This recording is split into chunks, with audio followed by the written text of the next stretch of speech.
Deputy President, recently I had a great week joining the Treasurer Matt Keane as we visited Western Sydney and South West Sydney local government areas to announce successful projects being funded under the New South Wales Government's WestInvest Fund.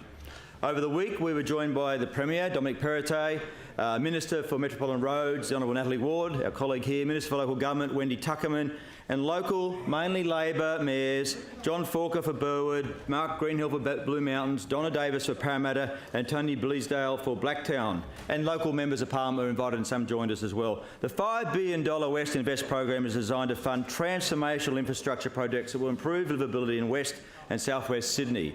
The 15 local government areas that are eligible for support through WestInvest are Blacktown, Blue Mountains, Burwood, Camden, Campbelltown, Canterbury, Bankstown, Cumberland, Fairfield, Hawkesbury, The Hills, Liverpool, Parramatta, Penrith, Strathfield and Wollondilly. The fund is only made possible by the asset recycling strategy so criticised by those opposite, delivering critical infrastructure across our state and funds now for the community. The $5 billion fund, it should be made certain and clear, is assessed and recommended by an independent steering committee at full arm's length from the executive government, and we have listened to their advice. A total of $2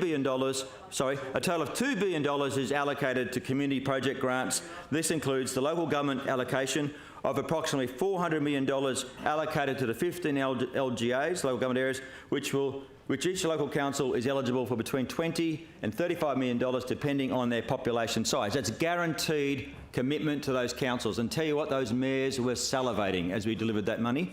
The competitive round, $1.6 billion, is allocated through a competitive round of grants. That's between community organisations, and local government can compete for that as well. $1.6 billion from WestInvest, proceeds from the WestConnex transaction.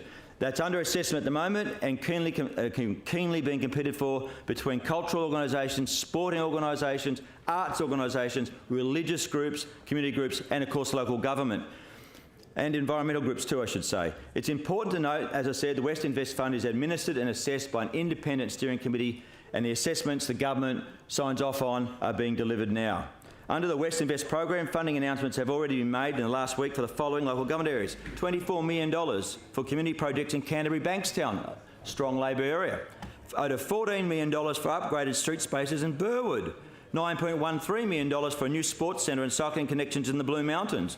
Over $15 million for park upgrades in Parramatta, and over $34.5 million for community projects in Blacktown local government area, including, vitally, the revitalisation of the Mount Druitt hub, the heart of Mount Druitt.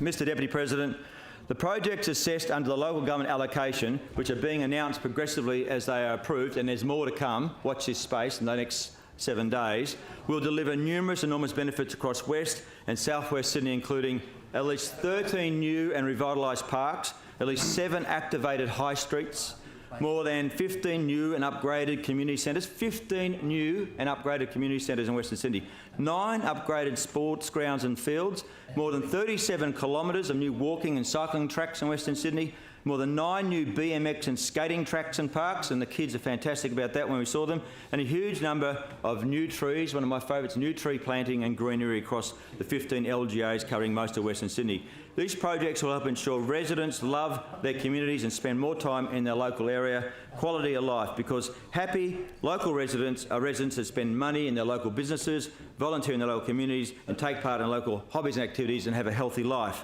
Those opposite should be cheering us on for this asset recycling that has delivered state and city changing infrastructure like the WestConnex and dividends to our communities in Western Sydney. This government's record investment in hospitals, schools, arts, sports infrastructure, public transport and road infrastructure is now, after 10 years, on the record. WestInvest is the icing on the cake delivered by this experienced and responsible government to the people of Western Sydney. Watch this space over the next 7 or 8 days as more of this investment rolls out across Western Sydney and more Labor mayors and Labor state members queue up to thank this state government for being responsible and delivering for Western Sydney.